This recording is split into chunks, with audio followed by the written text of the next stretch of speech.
Hi guys, Stephen from Arkansas. It's my fourth one talking about mental health and its effects. It doesn't only affect the person involved, it also affects their family and their friends. It's almost like you've lost the person you love. Does that mean they're not there anymore? No, it just means the original one you remember might not be the same anymore. We're not gone forever, guys. Some of us make it back to our original state the way we used to be and able to live a normal life. Other of us cannot fully make it there, but we do the best we can. Depression is often called a selfish disease. That's the word I was looking for. And it doesn't mean we are selfish. At times we can be.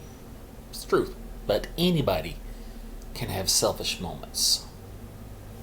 We still love. We still get mad. We still get jealous. We still can experience joy. We experience all those things, but it's changed. That's the only real word for it. We have changed. Now, you can go through ups and downs through the course of your mental health, even after you've been diagnosed, going to therapy, taking your medications. One of the issues is like what has happened to me. It's like when you're under stress, it's like you're back at that state again. I think they call it for like veterans of Vietnam. You have a flashback and you come into that state again that originally caused your trauma.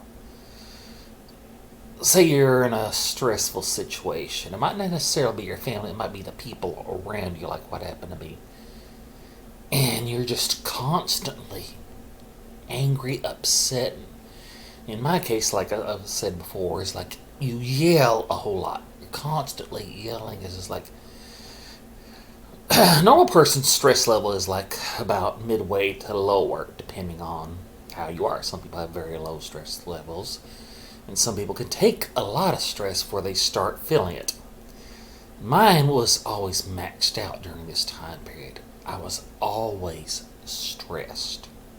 So I had nowhere to go. I was always exploding almost every single day. When I even lowered a little bit, it was nice.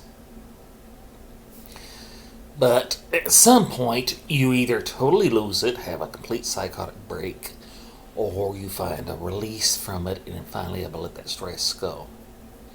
For the first time in years, my stress levels were way down here. They've raised a little bit because of some situations in my life currently. So currently, my symptoms are a little bit worse than normal. Currently, I'm having a lot of more depression and a lot more anxiety. Does that mean I'm not going to therapy or not taking my medications? No. I am still going to therapy. I am still taking my medications. I have to practice my mindfulness skills so I can try to control it. Mindfulness skills, for those that don't know, that's where you practice deep breathing, practice counting, calm yourself, find a quiet place.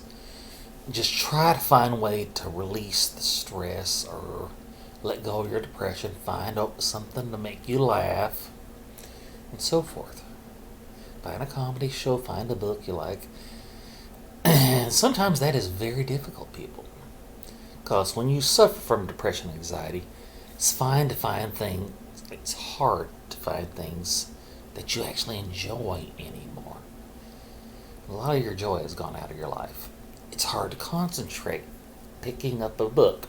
I've gone to listening to audiobooks. They're wonderful. You can just sit here and be listening to it while you're trying to do other things. And no, we don't. It's not easy for us to do two things at once. Even as the old joke goes, we can't even walk and chew gum at the same time. I do have difficulties walking. Medication, as I've said before, can make your balance out of whack. so you can fall a whole lot. As has happened to me quite a bit. I've even torn my knee. I'm going to have surgery for that at some point. But even in a normal state, when you're under normal levels of everything, normal life, everything's calm, you'll still have some fluctuation. I've mentioned that before. As I said, it's hard to be patient with us. I know it. You may be angry, you may get to the point where you don't want anything to do with them anymore. Please don't give up on us. We are actually trying. I've been called selfish. I've been told it's like I don't care, I don't love. It's like I can't stand being around anymore. And I understand it. We are difficult. In some cases, we might try to make excuses. It's just a simple fact this is the way we are. We are trying. Please believe that. Now, those that aren't going to therapy, those that aren't taking their medications, just letting themselves go, not trying, practicing self-care, trying to have a normal schedule, showering and so forth, making our beds, picking up after ourselves, practice self-care, eating right. If we're not doing any of those things, then no, they are not trying. You can't just let yourself go. You can't stop taking your medications. You can't stop going to therapy. You can't stop practicing self-care. If you do, there's not much you can do for them. It's like an alcoholic or drug addict. They also have mental health issues, most of them. Not all of them. Most of them. And yeah, it's hard. Sometimes I still lose my train of thought. I'm sorry for that. When focusing, yes, I completely lost my train of thought. I'm sorry. Caring for ourselves is like, if we're not caring for ourselves, if we're not doing what we're supposed to be doing, you have to let us go like you would a drug addict or alcoholic. If we are trying, if we are genuinely trying, if we are doing what we're supposed to be doing, please be patient with us. It means the world.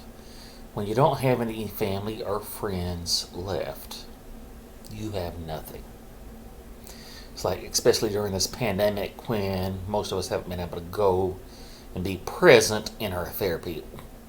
For some of us, it's the only human contact we get. So all we're doing is talking to people through this.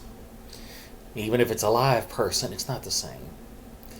Being around people, even for those of us that hate being around people, is a must. Going out, as a friend of mine said, just going out in nature, taking a walk, enjoying the sunshine is so important.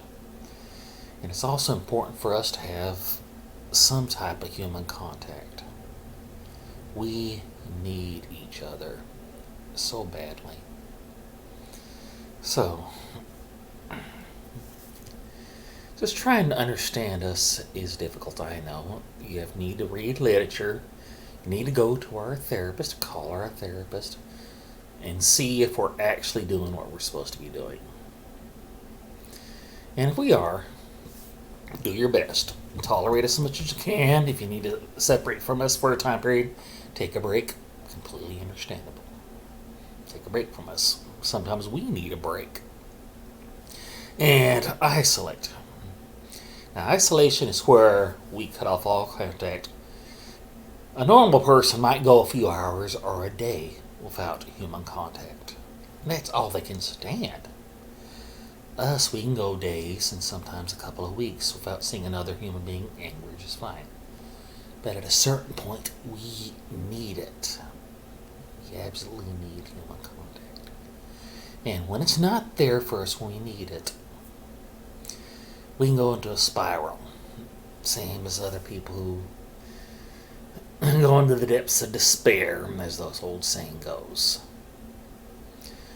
Understanding mental health is just the key to everything. The person that has the issues and the people who care for us, put up with us, hopefully love us.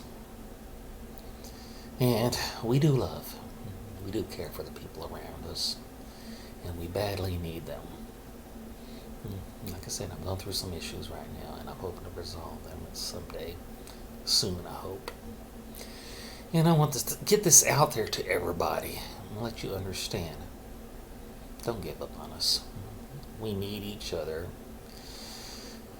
We need our loved ones around us. I have lost contact with most of my family over the years. My friends, I never really had that many friends in the first place. I've always had some issues throughout the course of my life. I've been diagnosed to a moderate degree with autism. I guess I can talk about that for a minute here. If you ever seen some of those old shows, they talk about that this is my brother, this is my cousin, they ain't right. I was that person. And autism back then was not understood. What, when you see autistic people doing this, or stimming, that's the word I was looking for, stimming, and they can't really talk. I had a speech delay as a child, and that's what I did when I was younger. I stimmed. I did this. And I remember doing it at times. It's like, and nowadays it's understood that it is a necessary part of autism. So people, now he's just this weird guy. That's what I was called. Even at work, even in the army, he's weird. He's weird. That's what I always heard. And it's like, I can't stand for one of my daughters who has it to be called weird. That upsets me very badly. We need an understanding. And when you have nobody else, you need the ones, your immediate family around you. And I am trying. And I hope to one day get to where I need to be, where I can actually function like I did before I had my nervous breakdown. Okay, I guess I'm really running out of things to say. I'm just going through a rough time, guys. Have good thoughts about me. And hope to come up with something else to talk about next time. I thank for whoever listens, and this is Stephen from Arkansas signing off. Thanks for listening.